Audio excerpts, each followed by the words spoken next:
এখন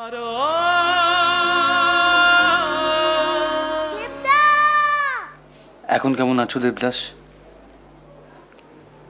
আমি কেন, আমার কি হয়েছিল? সারা রাত তোমার হুঁশ ছিল না, আর বাড়ি থেকেও ফিরেছো কেমন একটা জানি। চুনিদা, আমার কি হয়েছে আমার কিছুই মনে পড়ছে না। সেটাই তো জানতে চাইছি ব্রাদার। যতবার তোমার থেকে আমি জানতে চাইছি ততবার তুমি নিজেকে আড়াল করছো। বাড়ির সবার খবর ভালো তো? সবাই ভালো আছে চুনিদা, কেবল আমি ছাড়া।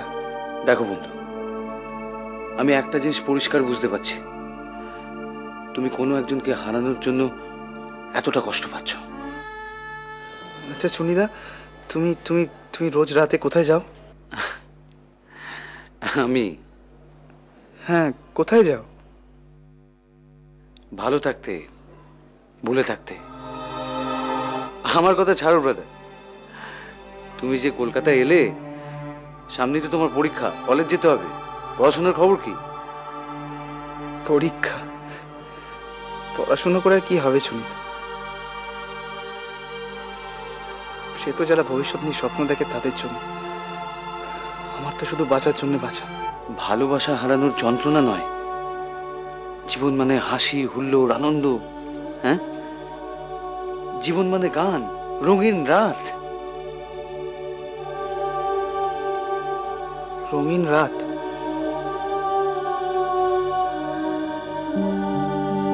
হ্যাঁ, এটা জীবনের একটা অন্য দিক, শুধু দেখতে জানতে হয়। দেখতে চাইলে দেখা যায়। তুমি তুমি দেখাবে আমায়? নিয়ে যাবে? তুমি যাবে?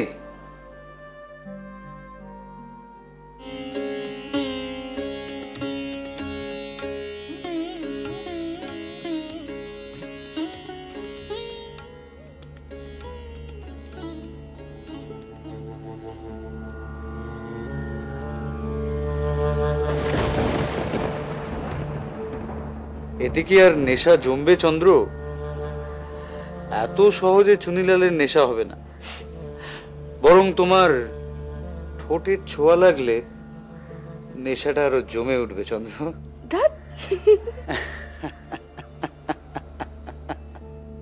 উনি তো কিছু মুখেই তুললেন না।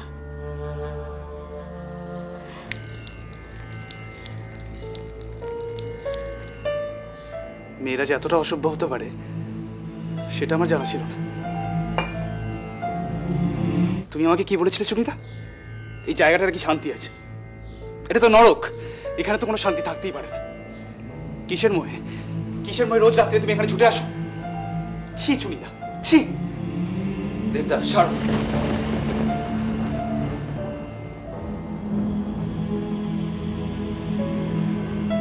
চুনি বাবু, চুনি বাবু। আর তোমাকে দেখলে আমার ঘেন্না করছে, ঘেন্না। এটা বুঝি তোমার বাজার, আর এইভাবে তুমি টাকা রোজগার করো, তাই তো? নইলে পেট চলবে কেমন করে? নাও,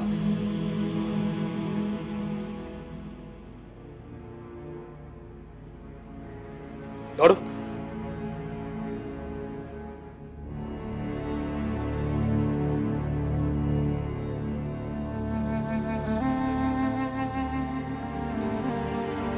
মেয়েরা আসলে আমার কাছে খুব শ্রদ্ধার, তাই এখানে আমি আর কোনোদিনও আসবো না, কোনোদিনও না।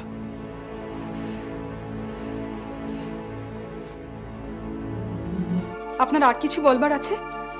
আমি আমার ঘরে যাব।